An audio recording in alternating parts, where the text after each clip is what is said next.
Assalamualaikum. My name is Fazal Wahab. You are watching my YouTube channel. We are continuing class 6 science, international lower secondary science, and we have completed chapter number 5 of microorganisms. Today we are going to solve the exercise of chapter number 5 microorganisms. This exercise is on page number 113, and you see the review questions are there. What are microorganisms? Give 3 examples हैं. तो microorganisms क्या होते हैं, उसकी 3 examples हैं. इसका जो answer है आपको ये पेज नंबर बिल्कुल शुरू में आपको मिल जाएगा. Living things are also called this answer is on page number 94 from the very beginning. Living things, you can see this here. Living things are also called organisms. Some organisms such as bacteria are very tiny and cannot be seen with the naked eyes. They are called microorganisms. ठीक है, तो ये हमारे examples आप 2-3 examples आप bacteria, amoeba, paramecium, ये 3 examples आप दे सकते हैं. ये वाले आपको नज़र आ रहा है, ये बैक्टीरिया है, अमीबा एंड पैरामीशियम. तो इसका आप इस क्वेश्चन का आंसर आप इधर से लेके इधर तक कर दें. ठीक है, ये वहाँ से ये क्वेश्चन नंबर 1 का है. और एग्जांपल्स ऑफ बैक्टीरिया, ये अमीबा एंड पैरामीशियम, ये 3 एग्जांपल्स आप मेंशन कीजिएगा. ओके, नेक्स्ट क्वेश्चन हमारे पास है question number 2. Correct the following statements हैं. Microorganisms can only be found in the air, soil और वाटर. वो कहते हैं कि सिर्फ ये हवा में, ज़मीन में और मिट्टी में और पानी में पाए जा सकते हैं. तो नहीं, ऐसा नहीं है. Micro organisms can be found everywhere.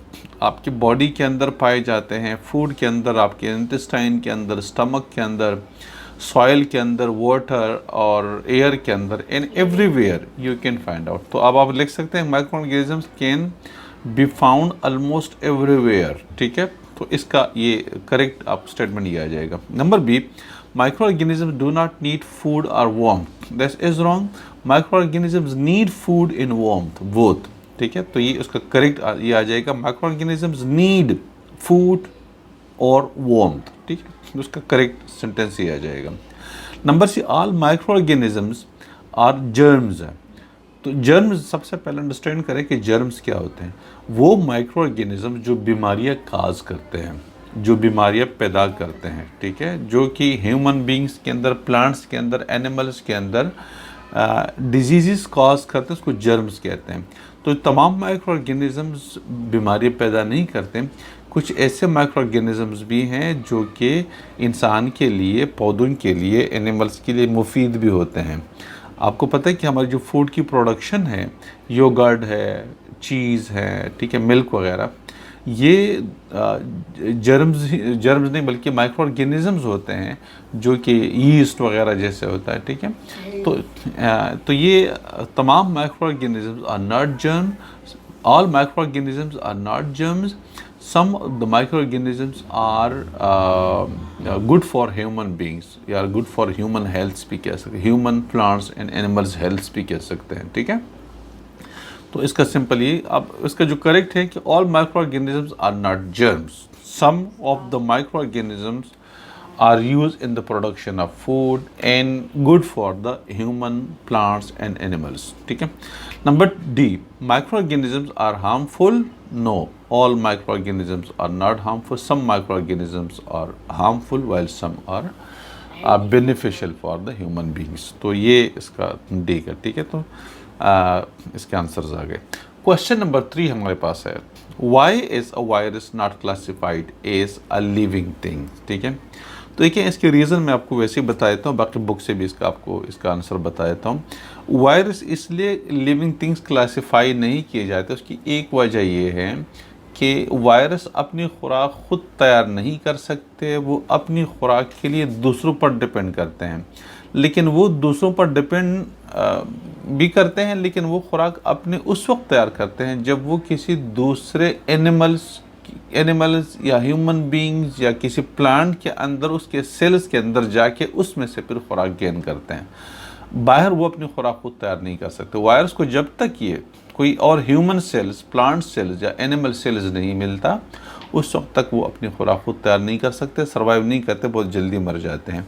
तो इसलिए वायरस को, एक रीज़न उसकी ये है कि वायरस को लिविंग थिंग्स के अंदर काउंट नहीं किया जाता.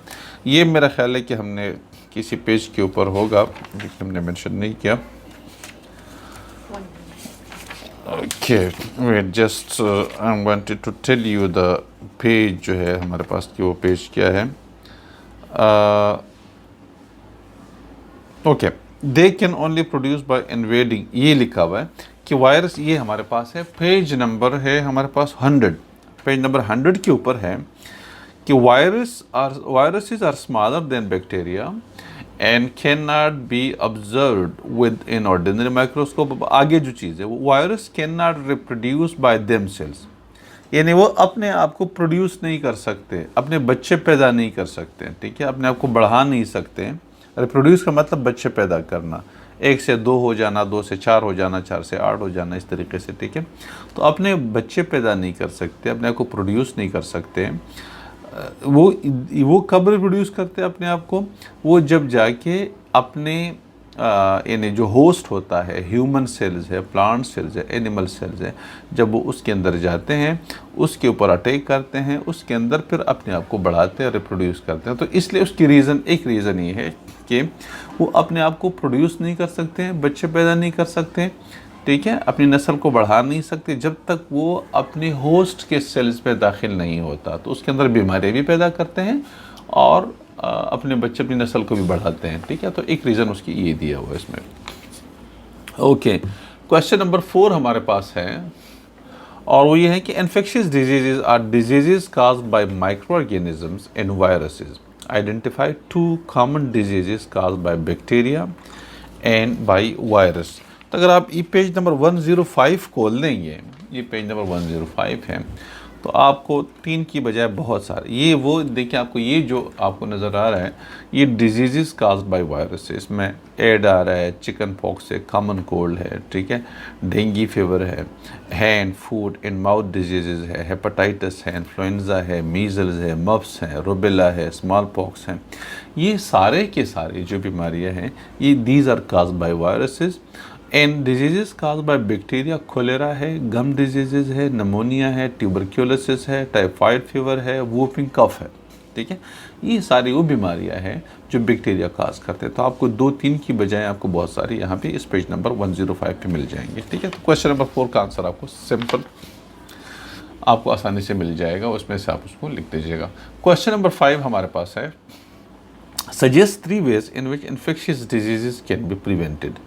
3 वेज आप बता सकते हैं जिसमें आप बीमारियों को, जो इन्फेक्शियस डिजीज़ कौन सी होती हैं? वो बीमारियां जो एक बंदे से दूसरे बंदे में ट्रांसफ़र हो जाती हैं, जैसे ज़ुकाम है, ऐसे जैसे आजकल ये कोरोना वायरस वगैरह है। बहुत सारी बीमारियां वो होती हैं जो कि एक ह्यूमन बीइंग से दूसरे ह्यूमन बीइंग के अंदर ट्रांसफ़र होती है, ठीक है। वो किस तरीके से ट्रांसफ़र होती हैं? अगर आप तौलिया टॉवेल यूज़ करते हैं एक दूसरे के, आप एक दूसरे के कंघी को यूज़ कर लेते हैं, आप एक दूसरे के बाकी ऐसे कॉमन इस्तेमाल की चीज़ें, अगर आप टूथब्रश आप यूज़ करते हैं एक दूसरे की गलती से, मतलब या जो भी है आप यूज़ करते हैं, इस तरह ये बीमारी उस तरीके से पैदा होती है। अब उसको हम एहतियात किस तरह से कर सकते हैं, प्रिवेंट कैसे कर सकते हैं कि आप इन चीज़ों को यूज़ ना करें, तौलिए को यूज़ ना करें, एक दूसरे के टूथब्रश को यूज़ ना करें, एक दूसरे के इस्तेमाल की चीज़ें यूज़ ना करें। और दूसरा, वैक्सीनेशन के ज़रिए हम उसको रोक सकते हैं। वैक्सीनेशन में क्या होता है? वैक्सीनेशन में ये होता है कि जो ये बीमारी जिस वायरस के ज़रिए या जिस बैक्टीरिया के ज़रिए ट्रांसफ़र होती है, पैदा होती है, उसके डेड वायरसेस या वो जो मुर्दा वायरसेस होते हैं या बिल्कुल उस तरह की कोई चीज़ हम इंसान के ह्यूमन बॉडी के अंदर इंजेक्ट करते हैं, तो जो ह्यूमन बॉडी होती है ना, वो उसको वही वायरस की तरह ट्रीट करती है, ठीक है। मतलब वो समझती है कि वायरस आ गया, तो जब वायरस आता है तो human body automatically antibodies produce करती है जो लड़ती हैं। अब वो वायरस तो किसी काम का होता नहीं, मुर्दा होता है ना, तो एंटीबॉडीज़ बॉडी के अंदर प्रोड्यूस होती हैं, उसको फिर फाइट नहीं करना पड़ता क्योंकि मुर्दा वायरस होता है, तो एंटीबॉडीज़ आपकी बॉडी के अंदर पैदा हो जाते हैं। अब अगर नेक्स्ट टाइम कोई ज़िंदा और हेल्दी वायरस भी अटैक कर लेता है आपकी बॉडी के ऊपर, तो पहले से एंटीबॉडीज मौजूद होते हैं, जैसे वो अटैक करता है मार देते हैं उसको फौरन। तो ये वैक्सीनेशन कहलाती है। वैक्सीनेशन में डेड वायरसेस या डेड बैक्टीरिया जो भी होते हैं, ठीक है, वो बॉडी के अंदर इंजेक्ट करते हैं। डेड वायरस बैक्टीरिया है बिल्कुल उस तरह की कोई चीज़ जो कि बॉडी इसको पहचान नहीं सकती, ठीक है, बॉडी के अंदर इंजेक्ट करते हैं, बॉडी एंटीबॉडीज प्रोड्यूस करती हैं, ये वैक्सीनेशन कहलाता है, ठीक है। तो हम वैक्सीनेशन के ज़रिए अब उसको रोक सकते हैं। तो जो हमने यहाँ पे लिखा हुआ है कि इन्फेक्शियस डिजीज़ को 3 वेज कौन से हैं, कॉमन यूज़ की इस्तेमाल नहीं करें, टॉवेल वगैरह ब्रश वगैरह चीज़ें यूज़ ना करें, वैक्सीनेशन हम कर सकते हैं, ठीक है। और ह्यूमंस जिन लोगों की बीमारी होती है आप उनसे दूर रहें, जिन लोगों को ज़ुकाम है उनसे दूर रहे, जिन लोगों को कोरोना वायरस है उनसे दूर रहें, इस तरह की, ठीक है। या बाकी कोई बीमारी ऐसी जो कि दूसरे भी बंदे के अंदर लग सकती है, बंदे को लग सकती है, आप ऐसे बंदे से दूर रहें जो पहले से इस बीमारी में मुब्तला है। यू गॉट दिस वन, ठीक है। तो इस तरह से ओके। क्वेश्चन नंबर 6 है, why is using the same cutting board and knife for both cooked and uncooked food not advisable. कि एक ही छुरी से आप कुक फूड को और अनकुक्ड फूड को यूज़ ना करें। वो इसलिए कहते हैं कि जो अनकुक्ड फूड होता है उसके अंदर वायरस हो सकते हैं, उसके अंदर बैक्टीरिया हो सकते हैं। अगर आपने छुरी यूज़ की ऐसे फूड के लिए जो कुक्ड नहीं है, तो हो सकता है कि वो वायरस बैक्टीरिया जो भी चीज़ है जो अनकुक्ड फूड के साथ है वो उस छुरी के साथ चिमट जाए, ठीक है। अब आपने उसी छुरी से किसी केक को काटा, कुक फूड को जो पहले से कुक हो चुका है, मतलब उसके लिए मजीद को आपको बॉयल करने की या हीट अप करने की ज़रूरत नहीं है, तो वो वायरस उसमें चला जाएगा। जब उसमें चला जाएगा तो आपकी बॉडी के अंदर चला जाएगा, खाएंगे ना उसको, तो वो कुक फूड जब आप खाएंगे तो बॉडी के अंदर चला जाएगा और आपके अंदर बीमारी पैदा कर सकते हैं। इसलिए एडवाइजेबल तरीका ये है कि आप कुक फूड के लिए एक ऐसा छुरी यूज़ करें जो एंटीसेप्ट पहले से मतलब साफ़ सुथरी हो, कोई वायरस ना हो, ठीक है। अगर आप अनकुक्ड फूड को यूज़ करें के लिए और कुक फूड के लिए यूज़ करेंगे तो अनकुक्ड फूड के अंदर वायरस होते हैं और इस तरह से वो कुक फूड के अंदर ट्रांसफ़र हो सकते हैं। तो इसके मेन रीज़न यही है, ठीक है। You got this one, good. Question number 7, give 3 examples of food which produce using micro organism. What types of microorganisms are used in each case? कहते हैं कि give 3 examples of food which is produced. 3 examples आपके पास yogurt है, चीज़ है, milk है और bread है, ठीक है। ये सारे वो फूड्स हैं जिसके अंदर आप बैक्टीरिया यूज़ कर लेते हैं, माइक्रो ऑर्गेनिज्म यूज़ होते हैं, ठीक है। आप चीज़, ब्रेड, योगर्ट, ठीक है, ये 3 ऐसे फूड्स हैं। और इसका एग्जांपल्स अगर आप उसको देखना चाहेंगे तो that will be available on page number, I think ये पेज नंबर 109 के ऊपर है। अब इसको ये अगर आप पढ़ लेते हैं तो 109 पेज में ये आपको नज़र आ रहा है कि okay, while some microorganisms can cause food decay and spoil, other can be used to produce food. Are bread, cheese in yogurt part of your diet? Yes, bread, cheese in yogurt हमारे ज़ाहिर है खाने की चीज़ों में शामिल है। If so, you have tested food produced using microorganisms. Examine the list of ingredients on the package of, ये बहरहाल ये चीज़ लिखा हुआ है। तो कहता है कि certain types of bacteria are added to milk to make yogurt. Milk के अंदर शामिल कर देते हैं, योगर्ट बना देते हैं। Yeast are used to make bread, rice and different types of bacteria. And molds are used in making different types of cheese है। तो ब्रेड के अंदर भी यूज़ होते हैं, इस तरह से मिल्क के अंदर भी यूज़ होते हैं योगर्ट बनाने के लिए, और इस तरह चीज़ बनाने के लिए भी कुछ माइक्रो ऑर्गेनिजम्स हैं जो कि यूज़ होते हैं उसके अंदर, ठीक है। तो डिटेल के साथ यहाँ पे गिवन है पेज नंबर 109, आप इधर से इसका आंसर आप लिख सकते हैं। क्वेश्चन नंबर 8 हमारे पास लास्ट वन है, and what is decomposition, name 2 types of decomposer and describe their importance. कहते हैं कि डिकम्पोजिशन क्या है। तो डिकम्पोजिशन क्या होता है कि एक बॉडी को सिंपलर सब्सटेंसेस में कन्वर्ट करने के लिए जो कन्वर्ट करना होता है उसको हम क्या कहते हैं, डिकम्पोजिशन कहते हैं, ठीक है। एक ह्यूमन बॉडी होती है, प्लांट है, एनिमल बॉडी है, और जब वो ज़मीन के अंदर डाल दी जाती हैं तो फिर वो आहिस्ता आहिस्ता उसको डिकम्पोज किया जाता है। डिकम्पोज क्या, उसको सिंपलर सब्सटेंसेस में कन्वर्ट कर दिए जाते हैं, ठीक है।